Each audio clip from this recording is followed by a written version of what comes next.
Advance tutorial. Hello दोस्तों, स्वागत है आप सभी को एडवांस ट्यूटोरियल क्लास में। आज जियोमेट्री का डोज सीरीज के माध्यम से आपको फिर से एक नया कंसेप्ट देने आया हूं और डोज सीरीज को यूं ही आगे बढ़ाने आया हूं।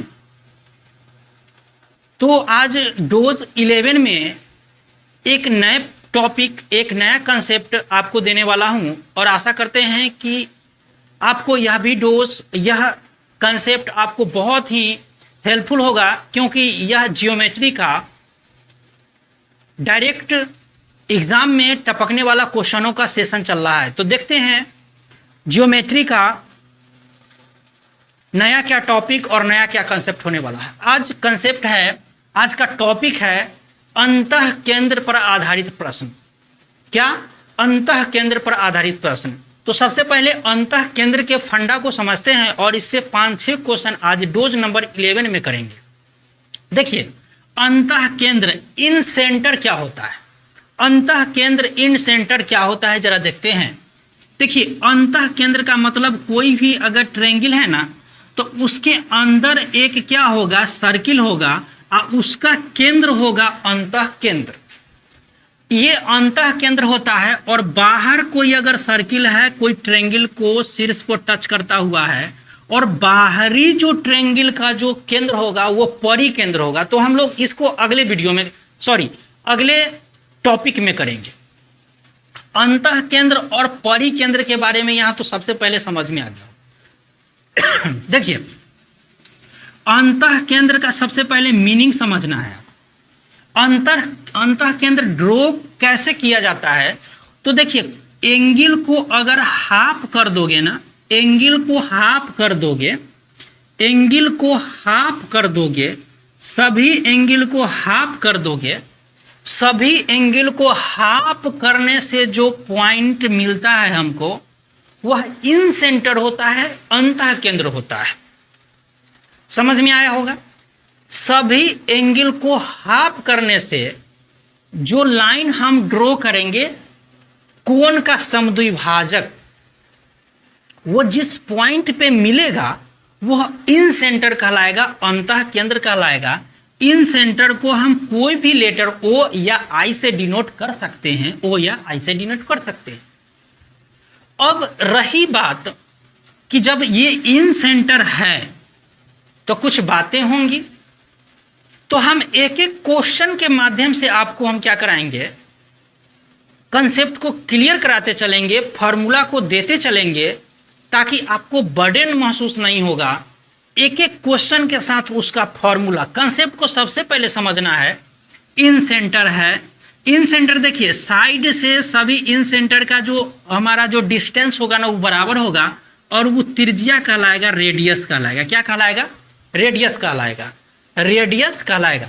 अगर खुदा न खास अगर ये ट्रायंगल अगर हमारा समबाहु हुआ, इक्विलेटरल ट्रायंगल हुआ, तो ये माध्यिका हो जाएगा, साथ साथ अंतः केंद्र भी होगा, गुरुत्व केंद्र भी होगा, और ये लाइन हमारा क्या हो जाएगा, ये लाइन हमारा माध्यिका हो जाएगा। क्या हो जाएगा? माध्यिका हो जाएगा। तो उस संबंध में हमको क्या करना है, उसके रिस्पेक्ट में माध्यिका का जो कंसेप्ट था, उस कंसेप्ट को भी आपको करना है। तो अब देखिए, इससे दो बातें यहाँ पर क्या होता है, दो इसका जो है फंडा क्लियर होता है।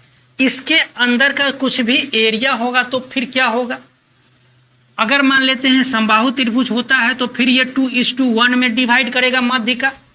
और इससे रिलेटेड हमारे पास अगर रेडियस है तो फिर पूछेगा क्या कि अंदर वाले जो ट्रायंगल, जो सर्किल जो बन रहा है, उसका रेडियस, इन सेंटर का रेडियस जो है, रेडियस फाइंड करे, एरिया फाइंड करे। इससे रिलेटेड आपका क्वेश्चन हो सकता है।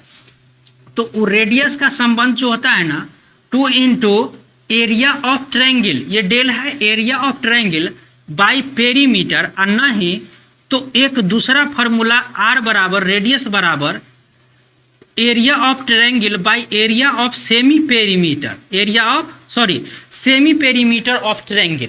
सेमी, ये आपका तो बहुत ही इम्पोर्टेंट है, VVI है, ये दोनों फार्मूला तो लिख ही लो। ये दोनों फॉर्मूला लिख लो। अब चलते हैं, देखिए बारी बारी से हम अब क्वेश्चन को 5-6 क्वेश्चन को आज डील करते हैं ताकि आपको बेहतरीन कंसेप्ट समझ में आए और एग्जाम में ये सब क्वेश्चन डायरेक्ट आपको हूबहू मिलेगा। ठीक है, तो चलो देखते हैं आज का प्रश्न क्या होता है इससे रिलेटेड। फटाफट क्वेश्चन जरा दिखाइए तो मेरे छात्रों को, जरा क्वेश्चन दिखाइए। आ गया क्वेश्चन? हाँ बोलिए जरा। ठीक है, आ गया। चलिए पहला क्वेश्चन देखिए, परिभाषा से रिलेटेड है, डेफिनेशन से रिलेटेड है। पहला क्वेश्चन आपको कहता है कि किसी त्रिभुज के तीनों कोण के अर्धक यानी बाइसेक्टर जिस बिंदु पर मिलते हैं उसे क्या कहते हैं? तो उसे अभी अभी हमने समझाया। ऑप्शन नंबर आपका क्या हो जाएगा? बी हो जाएगा, अंतः केंद्र हो जाएगा, अंतः केंद्र हो जाएगा, इन सेंटर हो जाएगा। क्या हो जाएगा? अंतः केंद्र इन सेंटर हो जाएगा, option number B. Question number 1 तो यूं ही हो गया। चलिए क्वेश्चन नंबर 2 जरा दिखाइए तो, एक खत्म है। चलिए क्वेश्चन नंबर 2 में कहता है एक समत्रिबाहु त्रिभुज, अरे वाह, समत्रिबाहु, समबाहु नहीं, समत्रिबाहु मतलब तीनों साइड बराबर यानी इक्विलेटरल ट्रायंगल है। इक्विलेटरल ट्रायंगल का कहता है आंतरिक त्रिज्या 3 सेंटीमीटर है, उस त्रिभुज की प्रत्येक माध्यिका। बहुत ही सुंदर क्वेश्चन। एक त्रिभुज है मेरे प्यारे दोस्तों, ABC एक मान लेते हैं त्रिभुज है, इसमें कहता क्या है, एक ये तो समबाहु है, समबाहु कह के तो बहुत आसान किया है, समबाहु है। इसका जो इन सेंटर है ना, यानी इन दोनों का एंगल भी इक्वल होगा, एंगल को इक्वल पार्ट में डिवाइड करते हुए जाएगा। ई माध्यिका होगा साथ साथ और साइड को भी 2 इक्वल पार्ट में डिवाइड करेगा, तो ये 2:1 में डिवाइड होगा। ई हमारा क्या हो जाएगा? रेडियस होगा, रेडियस होगा, रेडियस होगा। क्लियर है? पूछता क्या है, आंतरिक त्रिज्या 3 सेंटीमीटर, यानी ये हमारा क्या है 3 सेंटीमीटर है, यानी रेडियस हमारे पास 3 सेंटीमीटर है। तो कहता है प्रत्येक माध्यिका की लंबाई कितना होगा? देखो माध्यिका से रिलेटेड ये क्वेश्चन बन गया, माध्यिका से रिलेटेड क्वेश्चन बन गया। तो आर के मान देखो, 1 यूनिट के मान क्या है? 1 यूनिट के मान 3 है, तो 2 यूनिट का मान 6 हो जाएगा और टोटल माध्यिका की लंबाई कितना हो जाएगा? 6 और 3 9 होगा। ऑप्शन नंबर आपका क्या है?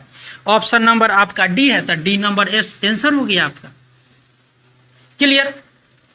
केंद्रक से आधारित अंतः केंद्र पर आधारित जो प्रश्न है, बहुत ही बेहतरीन यहाँ पर प्लेटफॉर्म होने वाला है अंतः केंद्रों पर आधारित प्रश्नों का।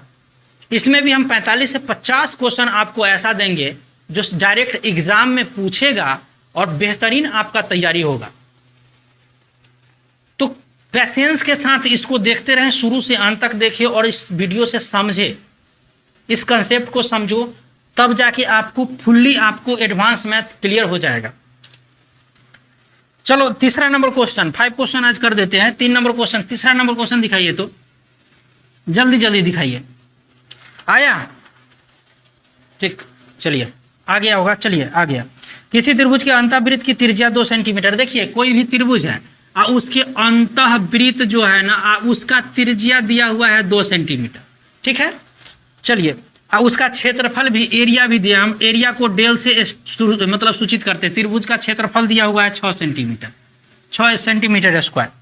परिमाप पूछ रहा है। अभी अभी जो हमने एक फार्मूला दिए थे कि त्रिज्या का रिलेशन जो है, तो परिमाप पूछ रहा है 2 into area of triangle by perimeter होता है। डायरेक्ट इस पर फिट करोगे तो आंसर आ जाएगा। तो त्रिज्या बराबर, त्रिज्या तो 2 सेंटीमीटर दिया हुआ है, 2 बराबर 2 इंटू डेल, क्षेत्रफल कितना दिया है 6, तो परिमाप क्या हो जाएगा? 2 से 2 कट हो जाएगा, तो परिमाप हो जाएगा हमारा क्या? 6 सेंटीमीटर। ये परिमाप 6 सेंटीमीटर है। ऑप्शन देखना लो जरा, ऑप्शन दिखाओ तो। हाँ, ऑप्शन क्या हो जाएगा? 6 सेंटीमीटर, सी नंबर आपका आंसर हो जाएगा। 3 नंबर क्वेश्चन क्लियर, साफ सुथरा क्वेश्चन वो आप बता रहे हैं, समझ लो। सही प्लेटफॉर्म पे आए हो, एडवांस ट्यूटोरियल आपको एडवांस मैथ की तैयारी करा रहा है। एकदम एकाग्रता के साथ, पेशेंस के साथ बने रहो। चलिए अगला क्वेश्चन जरा दिखाइए तो, 4 नंबर क्वेश्चन, चौथा नंबर क्वेश्चन दिखाइए। ठीक है, आया? चलिए देखिए, कहता है एक समबाहु त्रिभुज की प्रत्येक भुजा की लंबाई 14√3 है, उसके अंतःवृत्त का क्षेत्रफल निकालना है। अंतःवृत्त का क्षेत्रफल, देखिए ये कौन सा त्रिभुज है, समबाहु त्रिभुज है। जब समबाहु त्रिभुज है, समबाहु त्रिभुज का प्रत्येक भुजा दिया हुआ है 14√3, 14√3, 14√3। ये हमारे पास साइड दिया हुआ है दोस्त, ये साइड दिया हुआ है। और उसके बाद कहता है कि अंतःवृत्त का क्षेत्रफल। अरे भाई अंतःवृत्त का क्षेत्रफल के लिए तो अंदर का त्रिज्या तो चाहिए ना, वृत्त का त्रिज्या चाहिए कि नहीं चाहिए, यानी त्रिज्या चाहिए। और त्रिज्या का रिलेशन जानते हो ना क्या होता है, त्रिज्या का रिलेशन होता है त्रिभुज का क्षेत्रफल आप बटा में होता है सेमी पेरीमीटर। और नहीं तो दूसरा फॉर्मूला, यहाँ पर 2 डालोगे तो यहाँ पर पेरीमीटर डालोगे, तो लो 2 डाल देते हैं या पेरीमीटर डालते हैं, खुश हो जाओ। चलिए त्रिज्या बराबर क्या होता है, पहले तो त्रिज्या निकालोगे तब क्षेत्रफल निकालोगे, इतना बात जान जाओ। पहले त्रिज्या निकालोगे उसके बाद क्षेत्रफल निकालोगे, तो क्या हो जाएगा 2 इंटू इसका क्षेत्रफल समबाहु त्रिभुज है तो √3/4 इंटू भुजा स्क्वायर होता है, तो क्या हो जाएगा साइड का स्क्वायर होगा, इसको 2 बार लिख लो। चलिए साइड का स्क्वायर, अब बटा में पेरीमीटर का मतलब तीनों को जोड़ोगे तो 3 इंटू 14√3 लिख सकते हैं कि नहीं लिख सकते हैं, लिख सकते हैं। एगो से एगो तक गया और क्या हो जाएगा, ये 2 दूना 4 हो गया, आई काटो तो 7 दूना 14 हो गया, और काटो अब हो गया। देखिए √3 में √3 से गुना करेंगे तो 3 हो जाएगा, गुना 7, अब बटा में ये 3 है, 3 से 3 भी गया तो ये सिर्फ 7 हो गया, यानी त्रिज्या क्या हो गया 7। याद कर लेना जब भी त्रिज्या 7 होता है, जब रेडियस 7 होगा ना तो एरिया 154 होगा, एरिया क्या हो जाएगा 154 हो जाएगा। अब पेरीमीटर 70, पेरीमीटर क्या हो जाएगा 2πr करोगे, क्या करोगे 2πr करोगे तो 44 हो जाएगा। ये सब याद रखना, ये छोटी छोटी। 7 आए तो डायरेक्ट 154, 7 आए तो डायरेक्ट 154 मारोगे, क्योंकि सर्किल का जो एरिया होता है, सर्किल का एरिया होता है πr²।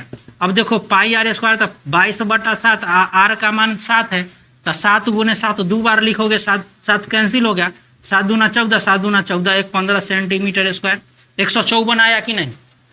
तो 154 सेंटीमीटर स्क्वायर लाओगे कि नहीं, 154 सेंटीमीटर स्क्वायर आ गया।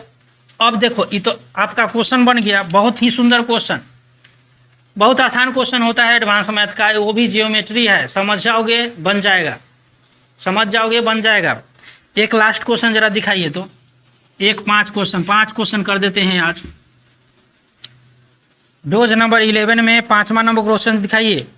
कहता है एक समबाहु त्रिभुज, बहुत अच्छा क्वेश्चन, समबाहु त्रिभुज की पौड़ी त्रिज्या देखिए, पौड़ी त्रिज्या दिया हुआ है, पौड़ी त्रिज्या 10 सेंटीमीटर दिया, पौड़ी का मतलब बाहर पड़ा, बाहर, एक अंदर वृत्त भी बना ही लेते हैं, तो ये अंदर का त्रिज्या है और ये बाहर का त्रिज्या r है, ठीक है। समबाहु त्रिभुज का है, उसकी अंतः त्रिज्या की माप कितनी होगी, अंतः त्रिज्या की माप कितना होगा, जबकि बाहरी त्रिज्या 10 सेंटीमीटर दिया हुआ है।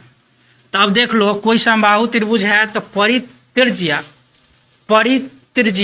और अंतः त्रिज्या दोनों का जो अनुपात होगा ना, परि और अंतः का 2:1 में अनुपात होगा, 2:1। क्यों, क्योंकि देखो ना ये माध्यिका है ना, ये माध्यिका की बड़ी लाइन है, बड़ी लंबाई, ये छोटी लंबाई है, तो 2:1 में डिवाइड करता है कि नहीं।